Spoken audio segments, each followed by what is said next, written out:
We wanted to see the movies from his eyes and from his point of view, just so we can track that this movie isn't just about a bratty kid trying to escape her parents. It's also about a parent trying to reconnect with his daughter. Hi, I'm Mike Rianda. I'm the writer and director of The Mitchells vs. the Machines. Hi, I'm Christopher Miller. I'm one of the producers. I can confirm all of this, and I am Phil Lord. I'm also one of the producers.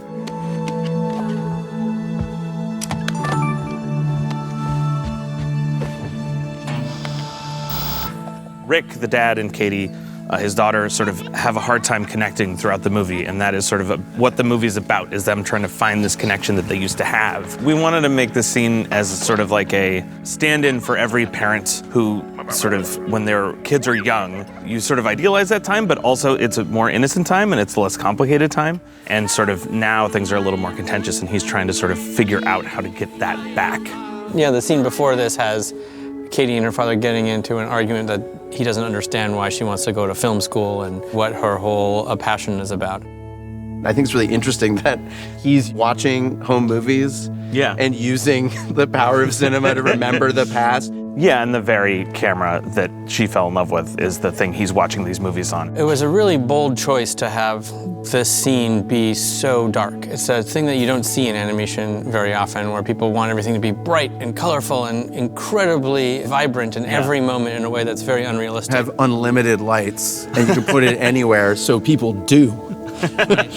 So it's very difficult to remind yourselves that, oh, maybe this is only going to be lit by the television screen. We wanted to make the room he's in as cool as possible to make it feel like this is what he's going through emotionally, and he's looking back at these sort of rose-tinted memories of what sort of he's missing out on. One of the things I really think is cool about this scene is it really showcases some of the real bold choices you made with the animation and illustrative style. Mike wanted it to look like you were inside of a watercolor illustration. We were really inspired by a woman named Lindsay Oliveras, whose art Mike had found on the internet, and then we hired her as the production designer, and he was like, I wish the movie could just feel like one of her drawings. Yeah. Her personal aesthetic became the aesthetic of this movie that felt incredibly handmade and felt like nothing that's ever been done in animation before. Like Katie's sketchbook come to life. Yeah. Exactly. These characters, they have painted outlines and watercolor textures on them, and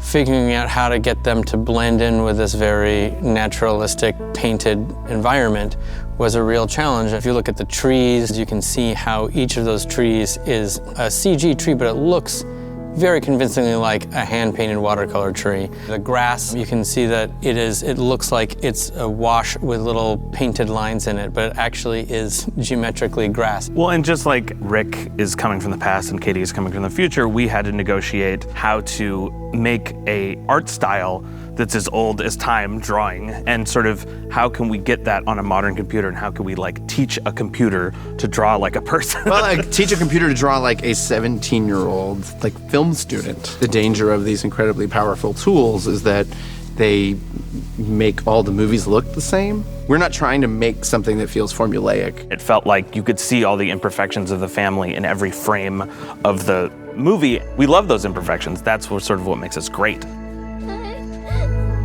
Whoa, hey, what's wrong? I'll be back before you know it.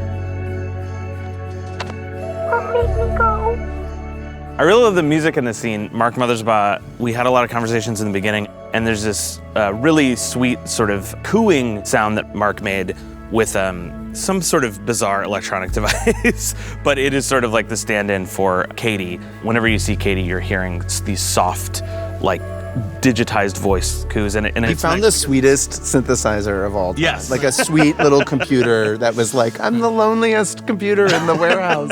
I find it really interesting that like the most intimate, most humane piece of the score is generated electronically. Like that top that's holding the melody, I think is like a synthesized voice. This is like your favorite thing. Well, it's yours now. You see? This little guy's scared to be alone, so you're gonna have to cheer him up for me, okay? And I remember we tried to get actual human beings to sing it, and it lost every. Well, and it's a way to combine the two sort of worlds of the movie, and I think he does it really nicely where these two things can work together. To meld analog Yeah. and technology.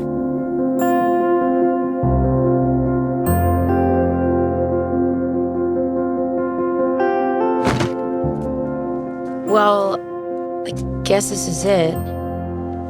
Yep. It's a very bittersweet moment where the life is full of possibility, but it's sort of the end of a really close emotional era for your family. But what's sweet about this scene is that they really do get to express how much they love each other.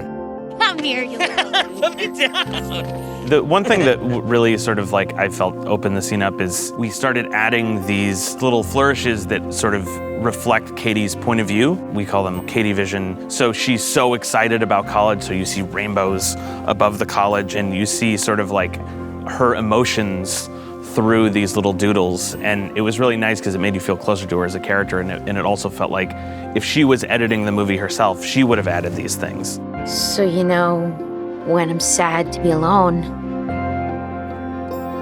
I'll always have my favorite thing. They have this talisman that Mike, you and Jeff and your team came up with of this little moose that he made. So we just wanted something that pulled back to the fact that Rick at one point was also an artist. It was something that came from this cabin that he built with his bare hands that he's really proud of. And even though he's sort of like forgotten about that part of his life, his daughter's just entering the part of her life where she's engaging with that stuff and really falling in love with it. Come here.